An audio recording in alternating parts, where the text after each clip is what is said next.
Hello, and thank you for tuning into Radically Distinct Radio. I'm Jenn Morgan, and today I want to talk to you about how to maintain your composure when disrespected. When I was a kid, there was this cartoon, what was it, Looney Tunes? I can't remember. Donald Duck. It was about Donald Duck, and Donald Duck was having anger management problems, because he had a major temper. And what he would do was that he'd be working on something, some sort of a project, and he's trying to put together something, and it's not going the way that he wants it to go. And each step of the way, he starts to get progressively more angry until he loses his temper and he's just throwing stuff all over the place.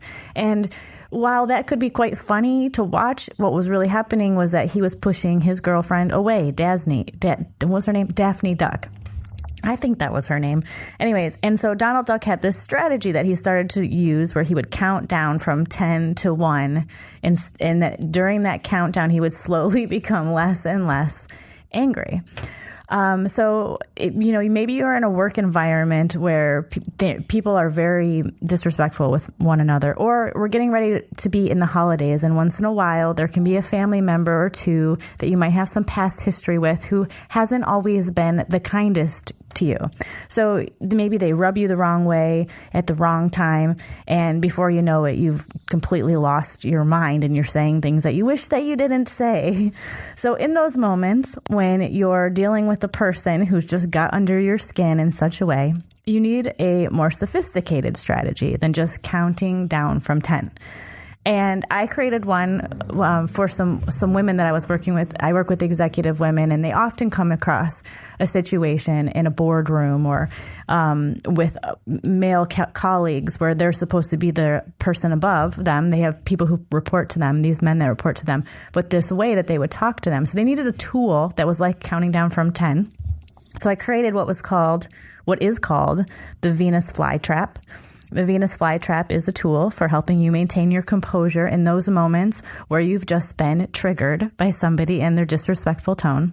It's going to help you have more self-control of the moment, right? How do you pull yourself in when you have just want to lash out on people like crazy?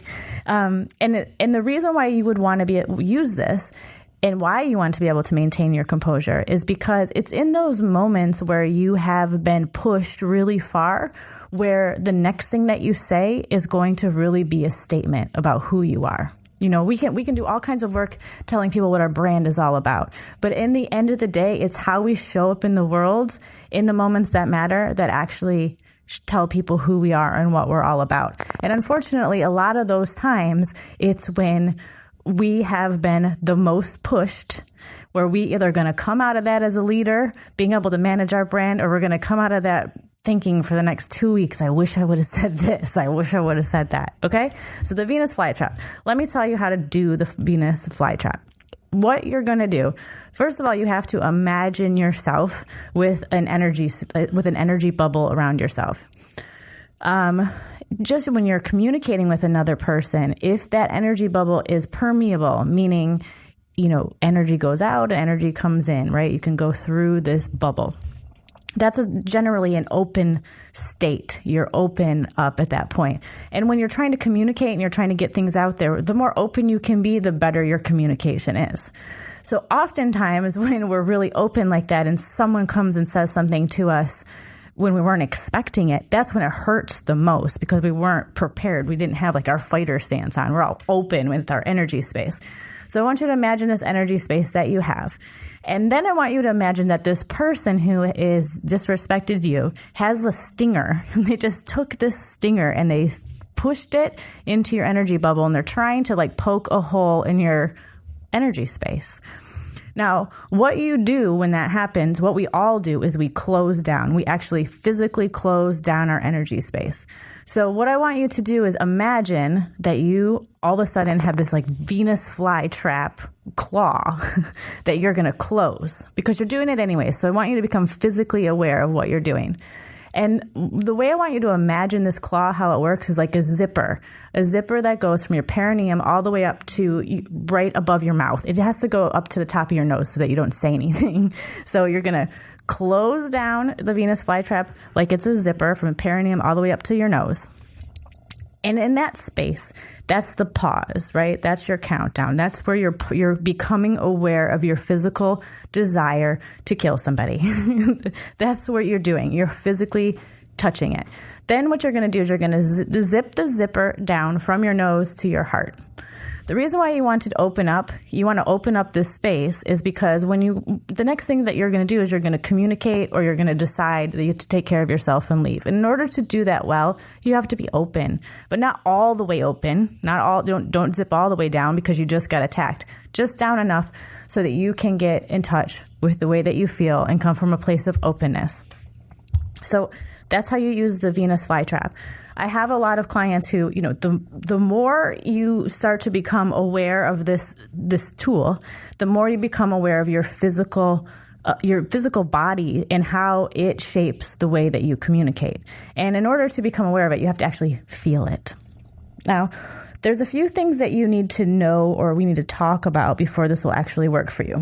The first thing is, in my experience, people don't tend to disrespect one another just because they want to hurt them. I'm sure that there are times when that does happen, but most of the time they're threatened by you, and it's much more complicated than just, she's going to steal my job, she's going to steal my husband. It's a deep-rooted insecurity in themselves, or something about you and the way that you communicated with them makes them feel threatened, right? So that's usually that, or they're testing you. They want to know, who are you really? They want to see what you're like when things don't go the way that you think that they're going to go. The other thing that you need to think about is, the more you care about this person and their opinion of you, or maybe other people in the room and their opinion of you, the more that this is going to sting. And the more it stings, the more you're going to feel angry, and you're going to have more energy behind it. And that's going to make you be much more charged and in more of a kill mode. And in that space, it's going to happen really, really fast. I think sometimes we forget, we want to be these evolved people that always know what we're supposed to say at the right time and things like that. But it's not really how it works. What really happens is, the more you try to control the way that you respond, the more you kind of push down your emotions and you lose your ability to be self-expressed. The way to think about it, from my opinion, is you need to accept the fact that you're an animal. And when you feel threatened, you're going to want to strike, right? So if you accept the fact that you're going to want to strike, then the first thing that you're going to do is you're going to think about what just happened. Was that you just physically shut down, your hair standing on end on the back of your back? And if you can become aware of that, that's the first step to being able to be in control of what you do next. And then the third thing is, anger, the emotion of anger. It's a really important emotion to be able to feel, because if you don't know how to feel anger, then where's your dignity?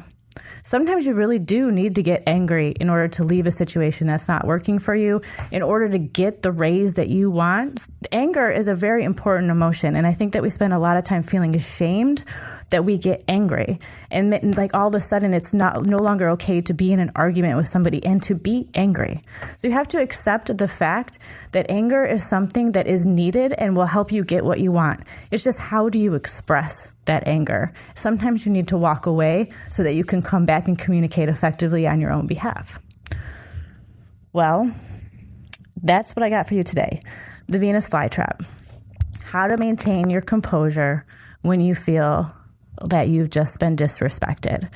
The way to maintain your composure is to start with being able to control yourself. Being able to control yourself in a manner that doesn't shut you down, doesn't take you away from who you are, but a way that allows you to become aware of your physical body and then open back up so that you can communicate with people about who you are and what really matters to you. Thanks so much for listening in today. If you liked today's show, send me an email at j@jennmorgan.com. I'd love to know what you think. Also, if you like this show, Radically Distinct Radio, go into iTunes and rate and review the show. It'll really help us get more people listening in. If you aren't yet, please follow us on Instagram and Facebook at Radically Distinct, and tweet with me on Twitter I am at Jenn Morgan Brand. And if you've been thinking about, you know what, I want to work on my personal brand, or oh my gosh, I really need help building a brand strategy for my business, go over to my website, jennmorgan.com. That's Jenn with 2 N's, Morgan.com. And until next time, I'm Jenn Morgan, empowering you to be radically distinct.